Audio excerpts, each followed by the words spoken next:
Hello, welcome live. I am waiting for my guest here, and I think I'm able to tag her. Maybe I'm able to do that.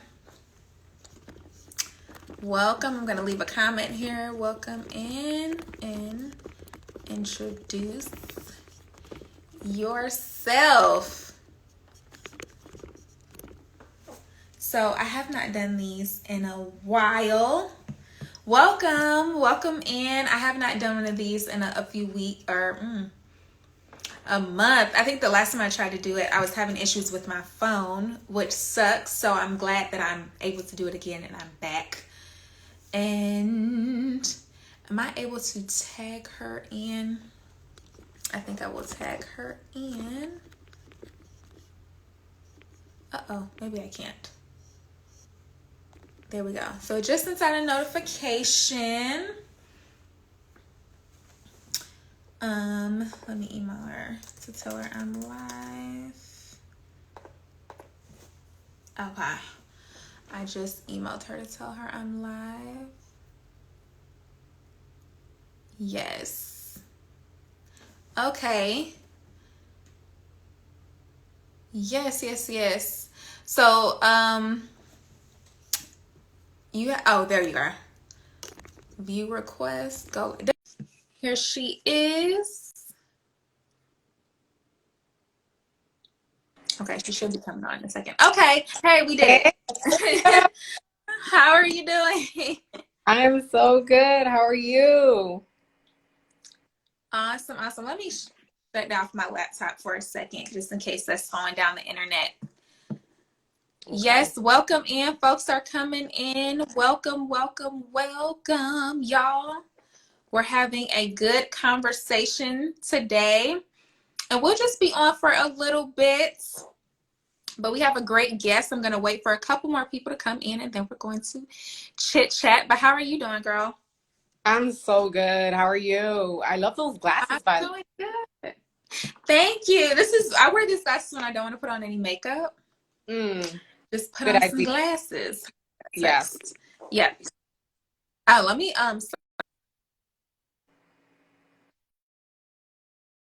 silence my notifications so that's not interfering. Just do a little lip. This is a secret, y'all. I do a little lip, put on these glasses, and then I don't have to do anything else. And I usually don't do earrings because sometimes that creates noise. So it works. Awesome. So let's hop into it. I think let us know if you have any issue with our video. So last time I was on live, I was having issues with my Wi-Fi. So I'm hoping all will go well. But welcome in. Definitely, if you're interested in this conversation, basically give you a little background. I started this series a few months ago to speak to entrepreneurs, passionpreneurs, just different individuals who quit their jobs to do cool and interesting things.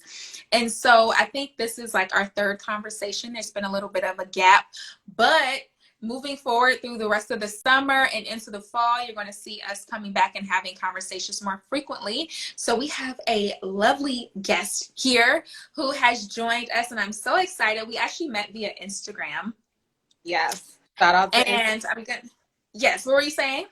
I said shout out to Instagram. The best. Instagram, where I meet all my friends. Not all of them, but I meet a lot of I've met so many, like over 2020, I will say one of the amazing things about 2020 is we met some amazing people. And I can't remember which one of us reached out to who first, but I think we started chit-chatting and realized there was some cool things we had in common.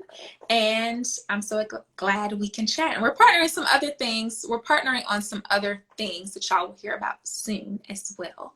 We're going to chit-chat today. We're going to learn more about our guests. So let me pull up your bio. I try to keep my computer closed so it's not pulling in too much internet and messing up everything. Okay. So let me pull it up. I have to read your lovely bio.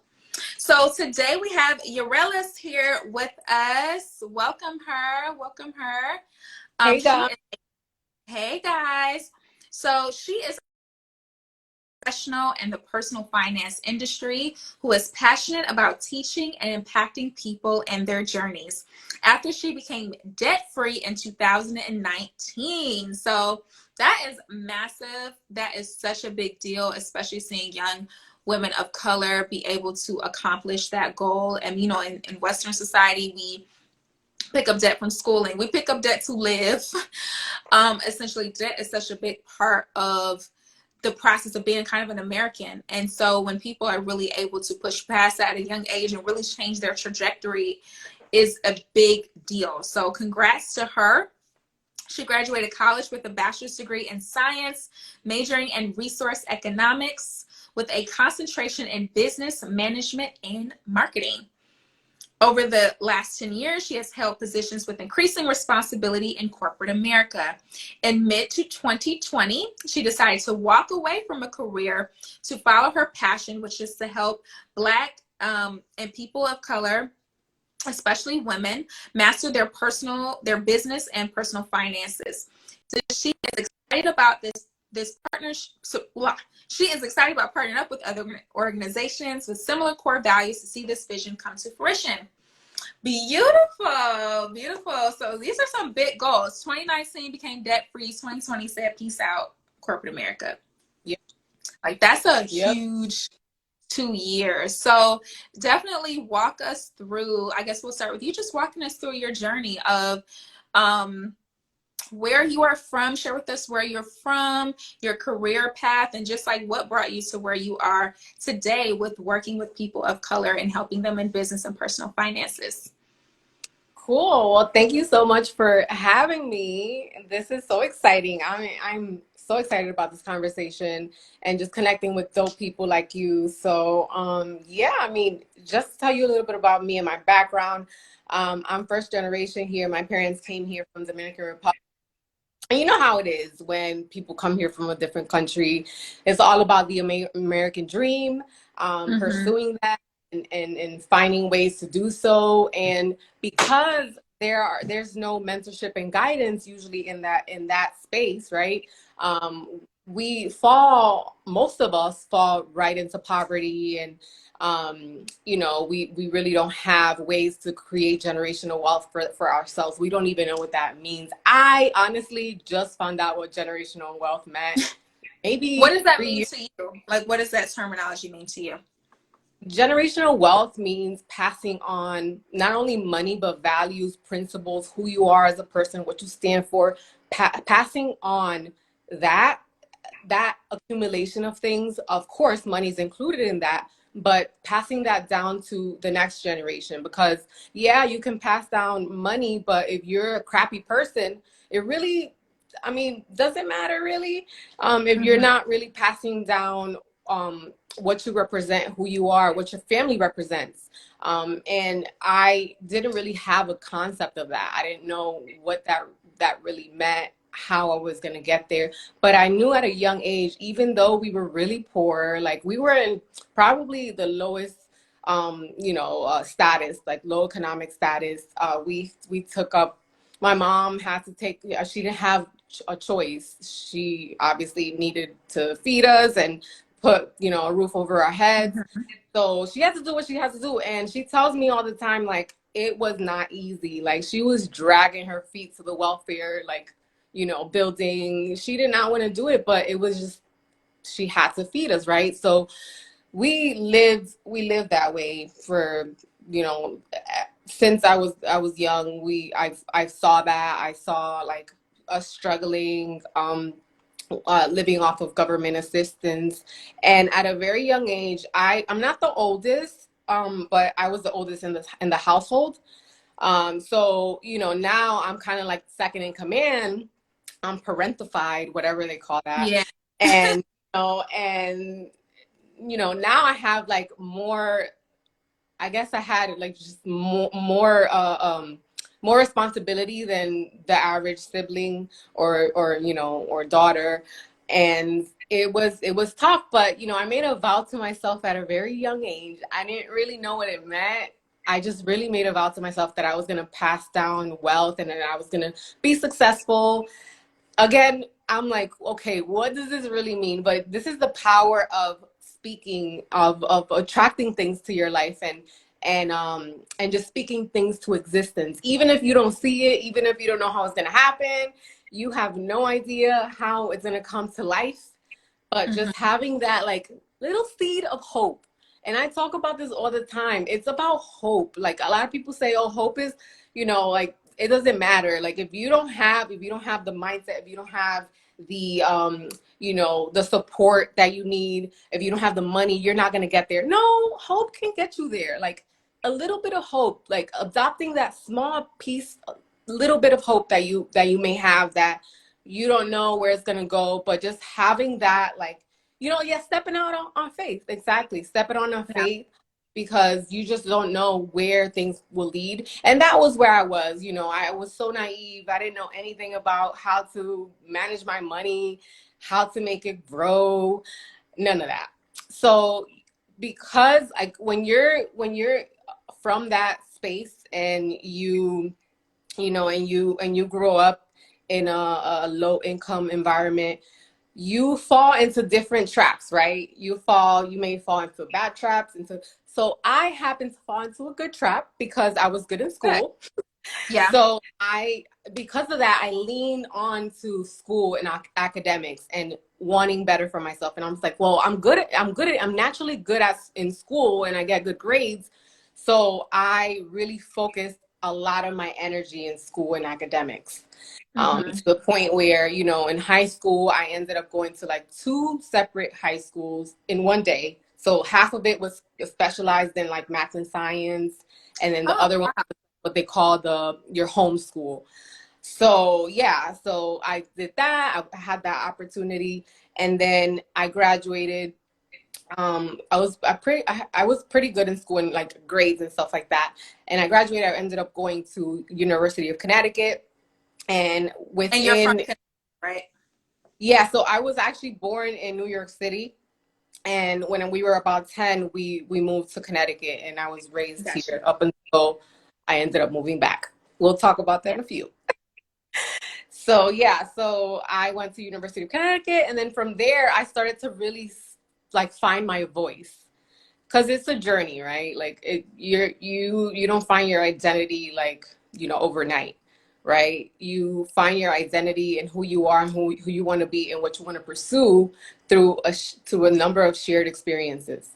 And I that's when I started to really think about finances, and like I'm actually passionate about money, and I'm passionate about not only like mastering my money, but also helping other people master their finances too. So I took up like different positions within organizations in the school. Like I was a treasurer of the West Indian organization and different things like that. And I ended up getting a partnership with corporate America, with one of the top elevator companies in the world, really. And I started to work for them as an Oh, intern my freshman year of college. Every okay. summer I would intern with them, and I would get like different positions. They're like, you know what, we liked you, we want you to do this next summer. So I was getting more exposure to corporate America. It's exciting when you work in corporate America for 3 months, for like a summer, and then you go back to Right. school. You But make a then little money, and yeah, you yes, feel adult. You're wearing your outfits, and you're just like, I'm with all these adult people, and I'm mature. I Yeah. felt like special. I was like, oh my God, like I'm so important. Okay. Like Yeah. I had my outfit, the tag that they give you with your Hmm. picture. And I was Yes. like, you're Badge. Like, cool. I've arrived. Yes, yes, it's Was me, your honey. internship in New York? No, this one was in Connecticut. Okay, Because I was got you. still in school. I was still in school during this Okay. time. Yeah, and then when I was going into my senior year in college, they said, you know what? You don't even need to look for another job. We're just gonna give you a job. You have a spot guaranteed. All you have to do is get your degree. And I was like, damn, that's awesome. Like I don't even have to look for places. I don't have to interview. I don't have to do any of this. So that was super exciting because it was still like a kind of like a recession during that time. Hmm. It was not when the economy wasn't doing that well. It was Hmm. post 2008, but things were still was still building up. Right. It wasn't still it wasn't as great as we thought it would be. Hmm. So yeah, so I had the opportunity, and I'm so thankful and grateful for that partnership and that internship that led me to full-time employment, and that's how I started my corporate career from there. Okay. So you started with this company in Connecticut, Hmm. and you were with them kind of how long, and what were you doing with them? So I started as a sales trainee. This was 2012 when I started full-time. In in 1 year, they offered me a promotion to come back to my hometown, to New York. And that's how I ended up back in New York City. And it was interesting because I was not a fan of what they were offering me. I felt like I was above that position. Yeah. That's the position that I wanted for myself. I wanted something. I was pursuing another Hmm. field, another department. But after speaking to like mentors within within my space and what I was doing, they're like, you know what, this is a good opportunity for you to take the next step. You're gonna be in the city, so many opportunities, so many ways to grow as a person and professionally, and you never know what can happen from that. Like the sky's the limit, and you know how it is. They sell you this dream, and you're like, you know what? That's so true. I'm gonna do that. I'm gonna take that position. So I really didn't want it, but I'm like, you know what? Let's do it. So I ended up moving back to New York City. This was the first time that I experienced living by myself, and then also being like over 2 hours apart from my mom. Like, Okay. yeah, 2 hours and a half. So you were at home with the first position, like your initial position with the Connecticut office. You stayed at home. Yes, yes, because I was coming out of college. Like I was Right. literally fresh out of college. I did my year there, and then that's when they talked about this new position that they had. Within the year, I actually used to work like 3 days. I used to work in a Queens office, and then I would come back and work Thursdays and Fridays in the Connecticut office, and I would go back and forth like that. So Mm. I was making so many sacrifices because I was like, I wanted to prove myself, and I was working extra hard. And that was interesting. That was an interesting time, like to just see how much I grown and what I was capable Yeah. of. Oop. Yeah. So yeah, so it was very interesting. So that's when they were like, well, we want you to come and work in the office, in the New York City office, because we have a new department, and you've been helping out with that department anyway in other offices, so all that stuff. So then that happened, and like I said, this was the first time that I was experiencing living by myself in a very high cost of living area, completely but Yeah. taking care of all bills, no help from mommy, like just me, right? And then I was also really far from my family. So there was a lot of growing pains associated to Mm-hmm. that. And some days I would be like, I don't know if I can do this. Like, this is so much. Looking back, you're like, wow, like I was complaining about that. There's just, I Yeah. don't know, there's Other.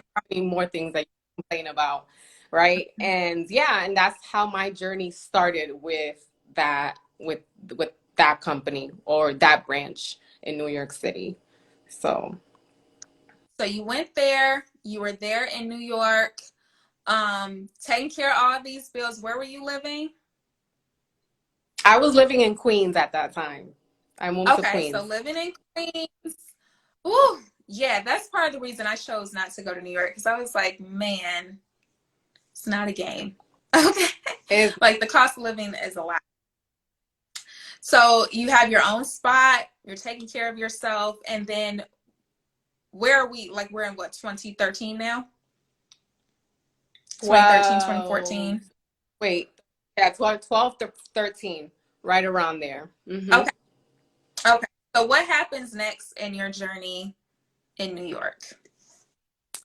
So, again, growing pains personally and also growing pains at work, microaggressions and and just everything Yeah. involving like what it is to be a Black woman, a Latino woman, Afro-Latino woman in corporate America, and just having to prove myself a lot, and, and all of that, everything that goes along with that.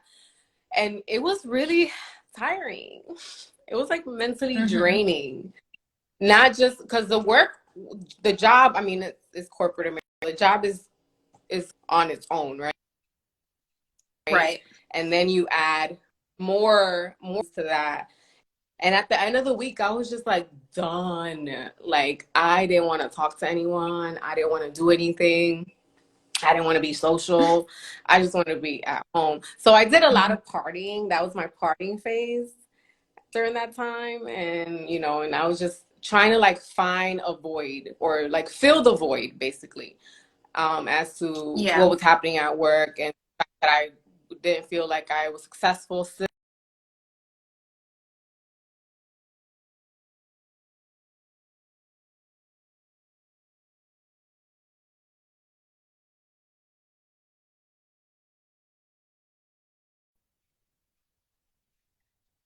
Yeah. Um, there was some instances. I'm gonna fast forward because we could be here all day, girl. So I'm gonna fast forward. There was Yeah. some instances at work, in that specific branch that caused me a lot of mental, like more draining of my mental energy and who I was, Mm-hmm. and my identity, to the point where like I just didn't want to be there at all. But guess what? I was still in debt. So I was like, I felt like I was stuck. Like I couldn't go anywhere. I couldn't do anything about it because my debt was like blocking me from to move forward, right? So you froze up a little bit. Mm-hmm. Hear me? Can you hear me? Yep, I can hear you. Okay. Yes. Okay, perfect. And I went through that phase of my life kind of just enduring it because I had to. I had no other choice. I was locked into a lease. I had debt. So what happened was in 2017 though, I started to really look for another career in general, look for another job, even though I had been with that Mm-hmm. company for, you counted the internships, for close to 10 years at that time. So in 2017, I found another position. I found same position, but different industry. So guess what, guys? When you prove yourself in one company, in one industry, and you increase and you just like you gain experience from that company, you get a pay raise when you go outside of the company. And that's what happened. So I got like a Yeah. 30% pay raise, and I was like, Not. what? I was blowing it up. So in that time when all of that was happening with that other company, I ended up moving from New York to Jersey. And because Mm-hmm. I was like, this is just way too much money. Like I'm paying so much in rent. Like I can't do this. This is too much. So I ended up Right. moving to Jersey with a friend. So during this time when I got the new position, I was living in Jersey. Less rent, it's just cheaper in general, but you still get the perks of being close to the city where you can commute. A lot of people do this in that area. And I was still really close to New York anyway. I was only like 15 minutes from Times Square. So yeah, so I made that move, got a pay bump. That was the end of 2017. That first year with the company, I like blew out my sales plan to the point where they were like, "Who is this girl? Where the hell did you come from? Like, what is going Yeah. on?" So there was like so many eyes on me. I'm like, really? I'm just doing my job. Like, I don't need all this credit. I just want the money. Give me the money. So I ended up blowing up my sales plan. It was like over 130%. And because of that, because of all that money I made, I ended up paying off debt in 2019, the following year. in April of Yeah. 2019. I put in my last payment to Sally Mae. I don't like her at all. What was that feeling? What was that feeling of paying off that last student loan payment? Because we're all close. The way I look at it with things like this is like, hey, I know someone, so it's already close. You know, Mm-hmm. it's Mm-hmm. already Yep. close. So that's how everyone watching. That's how you have to think of it. Like, you know that she's done it, so it's already close. Okay, it's right at your fingertip. But yeah, like, what was that feeling for you? Because you remember feeling stuck in that job, like, man, I have debt, I have this lease, I can't move about and make decisions the way I want to. So what was that feeling like just a few years later to be able to say, okay, I'm done with this? It felt so amazing. I felt free. That was the first time that I realized how much we normalize debt in America. I'm like, Mm-hmm. why are people like, yeah, it's a big deal, but like you can do it too. Like I'm not special.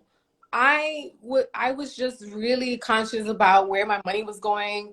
I budgeted, I was a little frugal. I still had fun and, you know, went on vacation. So it wasn't like I was depriving myself of the things that I really loved and wanted and valued. So why are we making this a big deal? Just do what I did. Just follow that path. And Mm-hmm. that's when I also realized like, wow, like I'm actually super passionate about talking about this because people started asking me questions about how it happened, about what I did.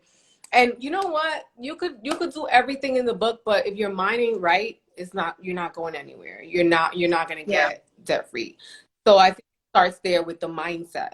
And that's what I did in Mm-hmm. those prior years when I talked about me moving by myself in New York City. And I was only 22, taking care of a one bedroom apartment at that time. You know, all these things that we talked about, that led to that led to me getting out of debt, and not just the action of doing of that of what happened, but also the mindset and how I really got out of that scarcity mindset into more of you know, like I can do this, I'm worthy of Mm-hmm. debt, of getting out of debt, I'm worthy of having wealth, of passing on wealth to my family and my future generations and things like that. So that's kind of what I wanted to talk about there, and what I wanted to highlight, because a lot of people look at the method and they don't look at the mindset. um Yes. you have to do the inner work. Sorry, there's no way around that. Yes. So a year later, because I know we only have you for a little bit of time. So I want to make sure also while we're chatting, please ask your questions because we're probably only going to be on like another maybe 10 minutes. So please ask your questions so we can make sure they get answered. So fast forward, you paid off that debt in 2019. 2020, you decided to strike out on your own as a business and financial coach. And so kind of where are you now? Tell us about your business now, who you serve, what work you do, and yes, we'll answer any questions around that. Awesome. So yeah, so I started, fast forward, last year, in the middle of a pandemic, the same situation with the previous job that I mentioned to you, that where I felt stuck and, you know, I just didn't know where to go. The same thing happened with that other job. And it led me to not only mental pain, but physical pain, where I couldn't even walk for a weekend. I was in so much pain. And I'm like, and that's caused by chronic anxiety. When the Okay. job puts you in a position where you can't even walk, it's like, whoa, okay, this is on another level. Like Right. now you're compromising my physical health, not just my mental health. Your life. Yeah. So I had some time to think about it, and obviously I had been out of debt for a year, and I was like, you know what? Like I was looking at my savings and my investments, and I'm like, well, I have like over a year worth of expenses saved. And I'm like, wait a minute, because I didn't even know that. I was just being a good steward of my money and Yeah. just saving, and because I made, you know, over six figures that year. So I was Mm-hmm. just making sure that I save like what my mom taught me. Save a little bit, spend a little bit, take care of your fixed expenses, all that stuff. And I was just doing that. And when you look at it, and that's again what I want to go back to, it's not about the method, it's not about what you're doing, it's about mindset. So that's what got me there, where I looked back. It doesn't matter what you do, right? You just have to change your mindset around money. So I just did the numbers, you do math, right? And because I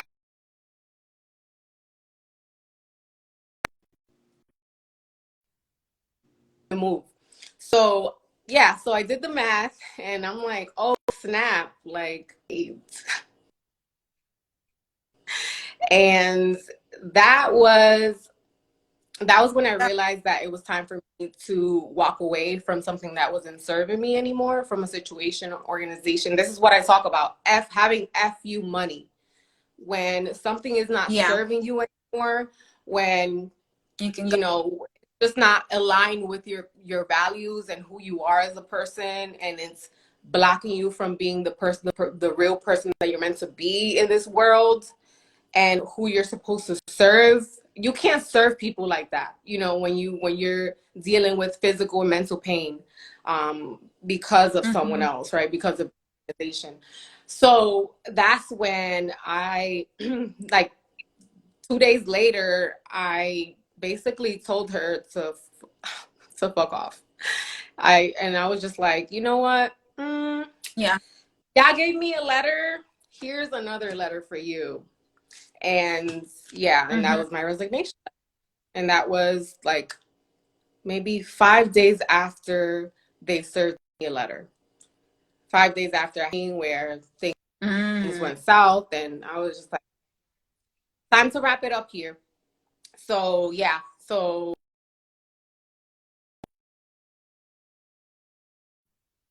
in a racial pandemic.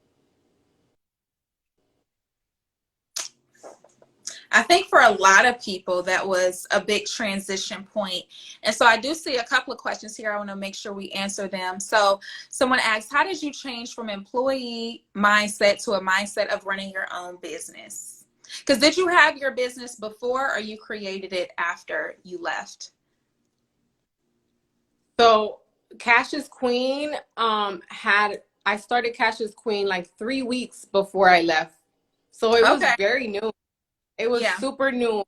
I just didn't know what I was doing. Like, I mean, I feel like this always like that, whether you've been in business 15, 20, 30 years, you're always learning and growing. So, yeah. So I don't know that it's like, a switch, like, oh yeah, let me just turn into being a full-time business owner. I think it takes time. That process is very unique and fluid, based on you and what you want to accomplish. So it just didn't come like that. Like, I have so much more to learn.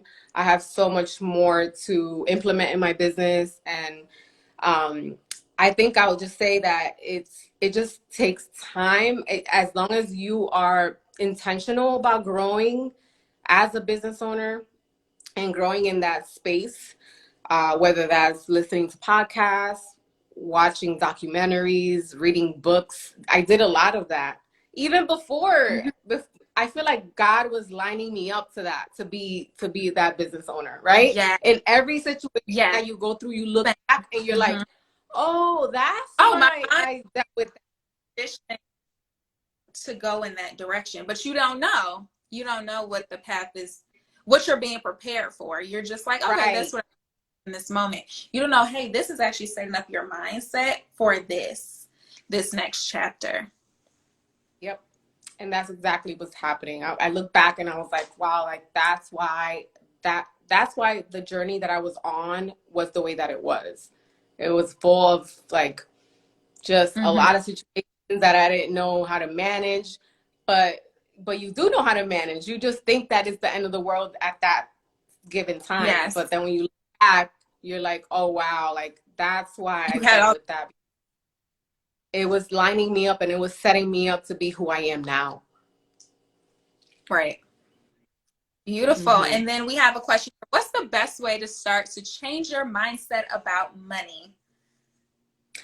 So, I think a big part for me was affirmations and reading, and just learning your worth through that, through like just doing the inner work, because no one can do the inner work. Like you can't substitute the inner work, right? You can't Mhm. outsource the inner work. You have to do it. There's a lot of things you can outsource as a CEO and as a business owner, but you can't outsource that. Learning Yeah. for yourself and walking into your truth and and walking your path, and just knowing that you're on this journey for a reason. You're meant to impact people because of what you went through. But again, it takes time. It's not gonna happen overnight. So I would encourage you, Penelope, and anybody else that is thinking about this, to really like be intentional about your growth. I think there. And the thing is, when you get to the point where you know who the F you are and you know what you're worth, nobody can tell you anything. Okay. And that's what happened when I went and, I gave them my resignation letter. It's like, you can't tell me anything. Like, I know my worth, and I worked really hard to build this, to sell all those things that I sold, all the products and everything. And Hmm. I was a good student of their business, so that means I could be a good student of my business. I think so. Yeah. I love that. Hmm. You're a good steward of their business, so you can be a good steward of your own. Absolutely. I love that so much. So I know we have to let you go because you have a meeting in just a few minutes. So I want to make sure, I'm going to share some housekeeping at the end, but I want to make sure that people who want to get in touch with you, who want to learn how to start to manage their finances, and just a little sneak peek, that's actually what we're partnering about. Because as you guys know, I help folks who want to transition out of their 9 to 5s into their businesses full time. I help them develop their brand and their businesses. And Yarelys here, she helps you with the financial piece. So we're actually partnering so that we can start to bring those components together. So stay tuned for what that looks like. But where can people find you? How can people work with you? What are some things that you have coming up? Awesome. So I am most active here on Instagram, Her YTifa14. Instagram I content is really just, awesome. I'm sorry. I was just saying your Instagram content is super informative and awesome. So follow her if you aren't already. Thank you so much. And also, I just launched my first digital course, Invest Like a Boss. So if you need help with investing, growing your money, your investments, that is a great one-stop shop to be able to do so. You can find it in the link in my bio. And then I also help business owners with building business credit as well. So it's actually very different from personal credit. So I do have a live one-on-one course that I do host. So if you're interested in that, you can find that in the link of my bio as well. And yeah, and you have a ton of free content in my feed also. Beautiful, beautiful. Well, thank you so much for being here. I want to thank you all for joining today. Stay tuned. We're going to do more conversations with more brave folks who have transitioned out of their jobs to do something amazing, cool, and follow their purpose. I do want to invite you all Wednesday to my How to Quit Your Job to Become a Full-Time Entrepreneur in 6 to 12 months workshop. It's free. The link is in my bio. We're going to be on Zoom for that. So definitely join me. If you register my bio, I will send you the link. And so that'll be at 7 p.m. Eastern this Wednesday. So I look forward to seeing you all again there. Definitely follow both of us if you aren't already. And I want to thank you so much for joining. Have a Yes, good thank rest of your day. you too, girl. We will talk later. Absolutely. Have a good one. Bye.